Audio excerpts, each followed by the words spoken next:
إيمانا بصدقتك وإيمانا بصحابتك صدق الله علیہ وسلم۔ سامعین اگر قرآن کریم قیامت تک کے لیے سرد حیات ہے، قرآن میں اور مسلمان نے اسلام نے قیامت تک رہنا ہے۔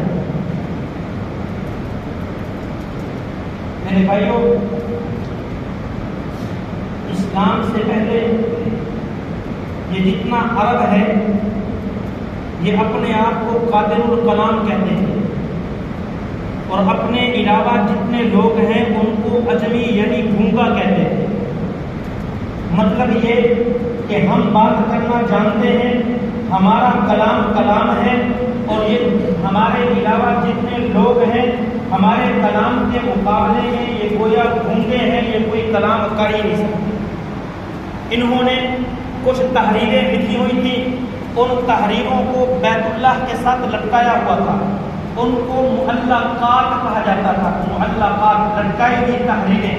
یہ اس بات کی علامت تھی کہ پوری دنیا سے آنے والے لوگوں کو چیلنج تھا کہ یہ ہماری تحریریں ہیں، یہ ہمارا کلام ہے، کوئی ہے جو ہمارے اس کلام کا مقابلہ کر سکے۔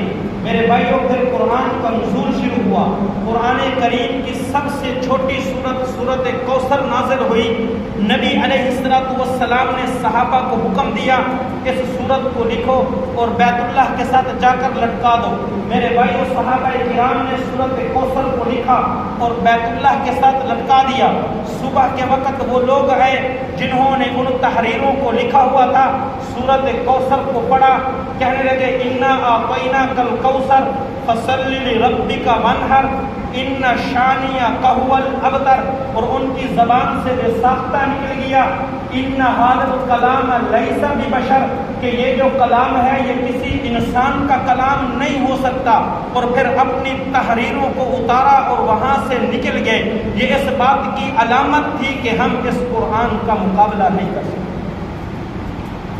پھر قرآن نے ان کو چیلنج کیا، فرمایا اگر تمہیں قرآن ہونے میں شک ہے تو پھر ایسا کرو، اس قرآن کی مثل کوئی قرآن لیا کے دکھاؤ۔ جب وہ پورا قرآن لانے پر قادر نہیں ہوئے، قرآن نے دوسرا چیلنج کیا، فرمایا اچھا ایسا کرو فاتو بعشر سور، تم 10 صورتیں لے آ کے دکھا دو۔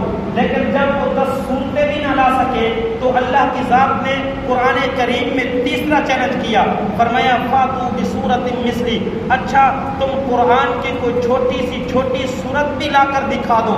میرے بھائیوں، مشرکین مکہ نے، عرب والوں نے اپنی زبان سے تو اس بات کا اظہار نہیں کیا کہ ہم عاجز ہیں، ہم اس کے لیے تیار نہیں ہیں، لیکن میرے بھائیوں انہوں نے تلوار اٹھا لی، مسلمانوں کے ساتھ مقابلہ شروع کر دیا۔ ان کا قرآن کی مثل صورت نہ لانا اور تلوار اٹھا لینا یہ اس بات کی علامت تھی کہ تم چیلنج ہار چکے ہو، تمہیں اب اپنا خطرہ پڑ چکا ہے، تمہاری اولادیں تمہارے ہاتھوں سے جا رہی ہیں، تمہارے اہل و عیال تمہارے ہاتھوں سے نکل رہے ہیں۔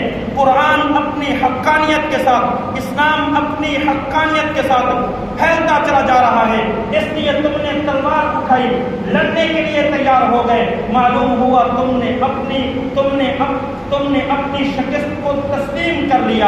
میرے بھائیوں، آج بھی چند بدبخت لوگ کوئی اس بات پر اتر آئے ہیں۔ میرے بھائیوں، جب قرآن اپنی حقانیت کے ساتھ پھیلتا چلا جا رہا ہے، ان کے اپنے گھروں کے اندر ان کے بچے مسلمان ہوتے جا رہے ہیں، ان کے اہل و عیال مسلمان ہوتے جا رہے ہیں، جب وہ قرآن کو پڑھتے ہیں قرآن ان کے دلوں میں اثر کرتا ہے، مسلمان ہو جاتے ہیں، وہ ان کو روکتے ہیں، یہ کہتے ہیں دیکھو قرآن تو ہمیں یہ بتاتا ہے، اس کا تم جواب دو۔ میرے بھائیوں، ان کے پاس اس کا کوئی جواب نہیں ہوتا، پھر وہ اس طرح کے کچھ ہتھ کنڈوں پہ اتر آتے ہیں۔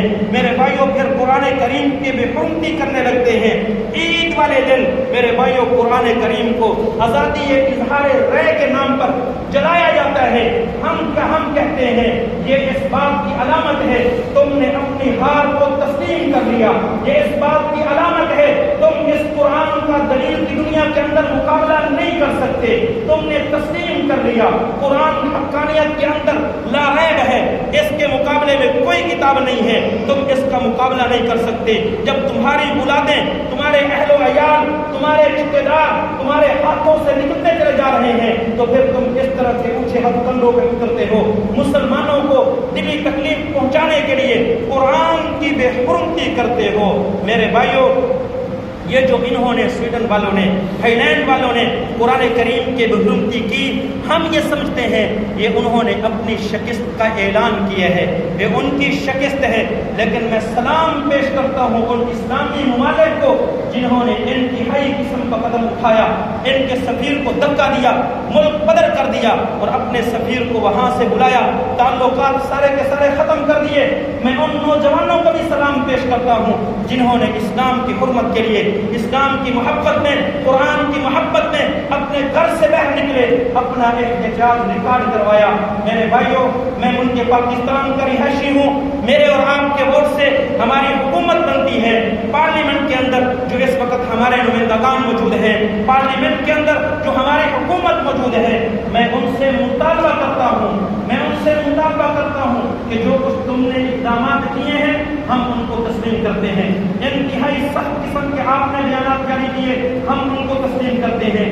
آج کے دن کے اندر، جمعے والے دن، آپ نے یوم تقدیس قرآن منانے کا اعلان کیا، ہم اس کو تسلیم کرتے ہیں۔ کل آپ نے پارلیمنٹ کا مشترکہ اجلاس طلب کیا، اس کے اندر سخت تقریریں کی، ہم ان کو تسلیم کرتے ہیں۔ لیکن آپ نے مشترکہ اجلاس کے اندر جو آپ نے یہ فرمایا، یہ کہا کہ آج کے بعد وارننگ دی، آج کے بعد اگر ایسا کیا گیا تو پھر ہم انتہائی قدم اٹھائیں گے۔ ہم سمجھتے ہیں آج کے بعد نہیں، بلکہ اب جو انہوں نے کیے ہیں اسی وقت انتہائی قدم اٹھایا جائے۔ ٹھیک ہے، آپ نے اس کے سفیر کو بلایا، سفیر نہیں تھا، ناظم الامور تھا، آپ نے اس کو بلا کے اپنا احتجاج ریکارڈ کروایا۔ صرف احتجاج ریکارڈ کرانا ہم کہتے ہیں کافی نہیں، بلکہ اس ناظم الامور کو دھکا دے کر ملک سے باہر نکال دیا جائے۔ اپنا سفیر جو وہاں بیٹھا ہوا ہے اس کو بلا لیا جائے، تاکہ ہمیں پتہ چلے کہ ہم نے جن کو ووٹ دیا ہے، ان کو نمائندہ بنا کے پارلیمنٹ کے اندر بھیجا ہے، وہ یقیناً ہمارے اسلام کے نمائندے ہیں، ہمیں ان پر پکا یقین ہے، ہمارے قرآن کے نمائندہ ہیں، ہم محفوظ ہیں، ہمارا اسلام محفوظ ہے، قرآن محفوظ ہے۔